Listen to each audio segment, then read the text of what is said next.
He's the chair of the Foreign Relations Committee. Senator Menendez, thanks very much for joining me. Do you think Congress would support U.S. airstrikes inside Syria? Well, I think there is a growing sense that that is necessary. If you come to the conclusion, as I think a broad segment of the Congress, both Democrats and Republicans alike, have come to, that ISIS is a threat to the national security of the United States and its interests abroad, and you want to defeat it, you cannot defeat it only in parts. You have to defeat it in whole. And clearly ISIS emanates out of Syria.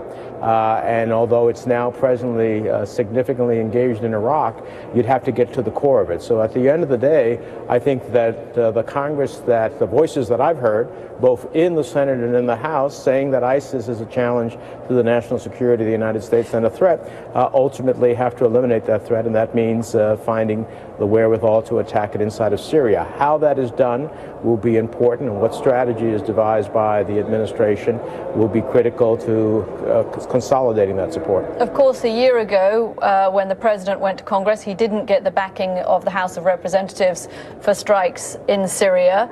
We know how politically divided Republicans and Democrats are, and how little support the president has had on other issues from Republicans in the House of Representatives.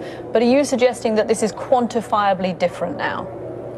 Well, today's our first day back here, but for me there is a palpable difference. Of course, the Senate Foreign Relations Committee last year did vote to give, on a bipartisan basis, the Senate the authorization for the use of force in Syria with reference to Assad's use of chemical weapons. And I think there is a broader consensus about ISIS than there was even in that moment. So both in the committee and beyond, I hear the voices of those who want to strike at ISIS hard. That means giving the president the wherewithal to do so. And so I would expect that when we have the president meet with congressional leadership tomorrow and speak to the nation on Wednesday, that will be the foundation for laying out the strategy. Coming to Congress, we're going to have a hearing in the Senate Foreign Relations Committee next week with the Secretary of State, and we hope with the Secretary of Defense.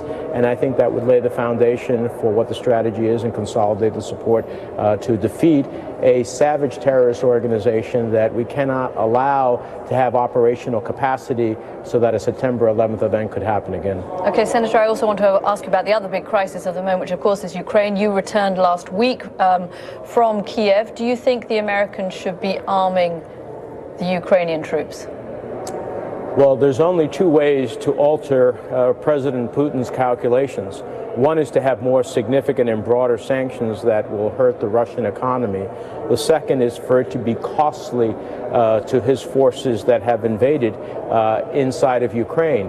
And the Ukrainians right now don't have the wherewithal to defend themselves against the columns of tanks, armored vehicles, surface-to-surface missiles. So I think the United States, and for that fact, European allies, should also be assisting the Ukrainians to defend themselves. Why do you think the White House has been so reluctant to call this an invasion?